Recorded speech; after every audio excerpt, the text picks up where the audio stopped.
This gorgeous girl dates a rich and a broke guy. At the end, she chooses the broke guy because she is a victim of a psychological manipulation trick known as the IKEA Effect. This is what the broke guy did to her. This gorgeous girl accepted a date with a rich and a broke guy. In her date with the rich guy, they have a great time, and in her date with the broke guy, it's complicated. Surprisingly, she chooses the broke guy over the rich guy. The rich guy doesn't understand what's going, and neither does the brokey. He doesn't know he used a psychological manipulation trick known as the IKEA Effect. So, how did each date go? Her date with the rich guy is how you'd picture it. They picked her up in a limo with a chauffeur and opened the door for her. They went to an expensive restaurant with a reserved table waiting for them. They ordered champagne and various entrees. They talked and laughed. The rich guy turned out to be a gentleman and treated her like a queen. She didn't have to lift a finger and had a great time. When they dropped her off at home, she texted the rich guy to say, "Thank you for the date, I had a great time," and yet she still chose the broke guy. So, what happened in the other date? The brokey is middle class, but he had an emergency and ran out of money. He picked her up and told her the truth. "I don't have money, but let's go downtown and I'll play the guitar while you help me collect money and we'll have dinner with our earnings." I know a lot of women would run away. However, this girl was both pretty and understanding, so she accepted the adventure. While in downtown they had no luck, it rained a bit. An officer gave them a ticket and they barely made $10.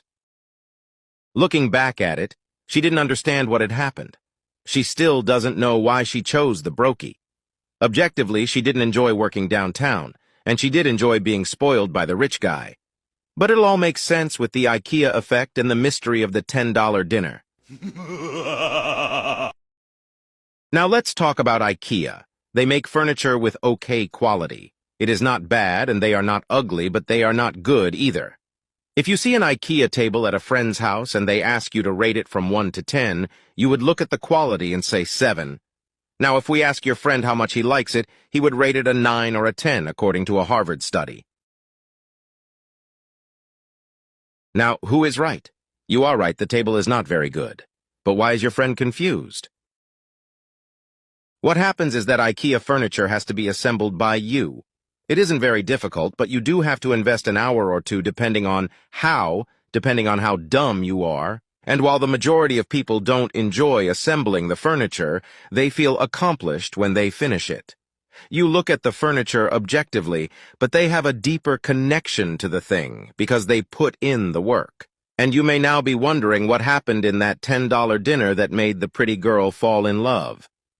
The IKEA effect is so effective that marketers had to study it.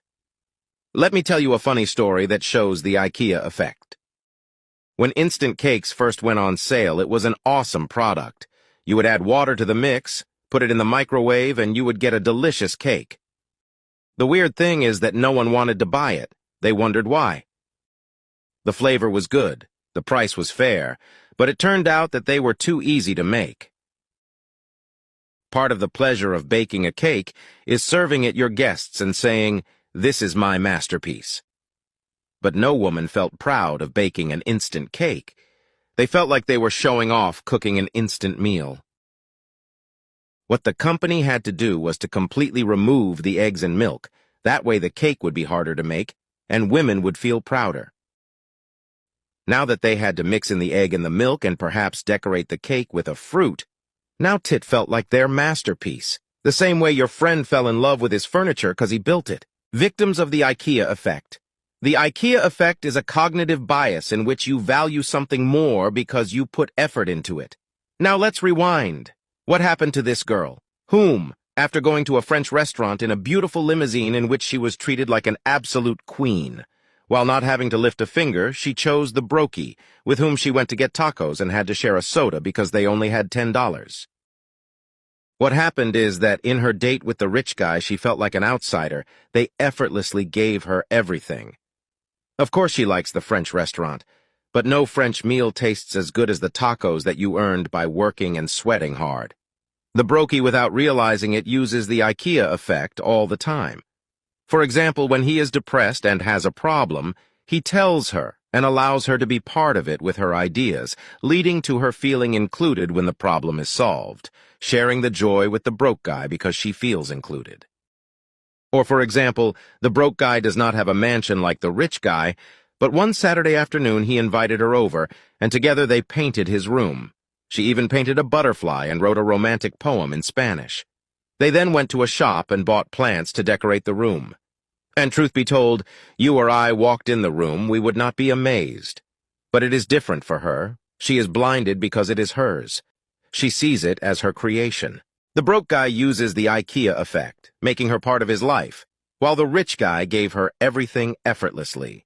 And while she obviously enjoys a comfortable life, she feels like a team with the broke guy.